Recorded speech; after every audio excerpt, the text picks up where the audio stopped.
بسم الله الرحمن الرحيم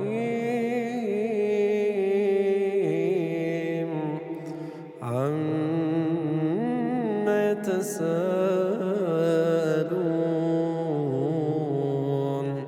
عن النبأ العظيم الذي هم فيه مختلفون كلا سيعلمون ثم كلا سيعلمون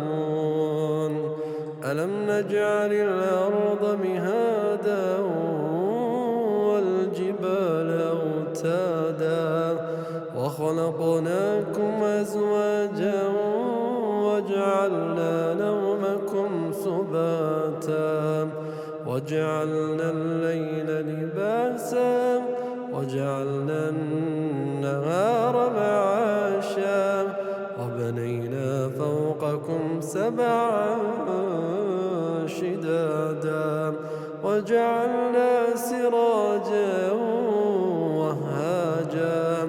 وأنزلنا من المعصرات ماء ثجاجا لنخرج به حبا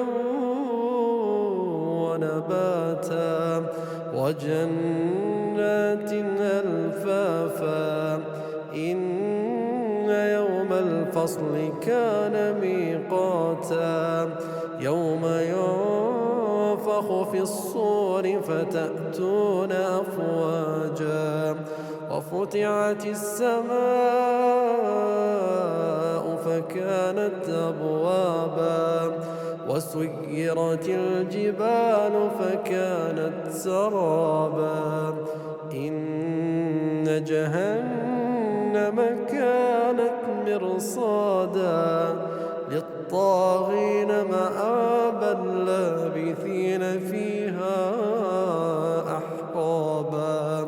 لا يذوقون فيها بردا ولا شرابا إلا حميما وغساقا جزاء وفاقا إنهم كانوا لا يرجون حسابا وكذبوا بآياتنا كذابا وكل شيء أحصيناه كتابا فذوقوا فلن نزيدكم إلا عذابا إن للمتقين مفازا حدائق وأعنابا وكواعب ترابا وكأسا دهاقا لا يسمعون فيها لغوا ولا كذابا جزاء من ربك عطاء حسابا رب السماوات والأرض وما بينهما الرحمن لا يملكون منه خطابا يوم يقوم الروح والملائكة صفا صفا لا يتكلمون إلا من أذن له الرحمن وقال صوابا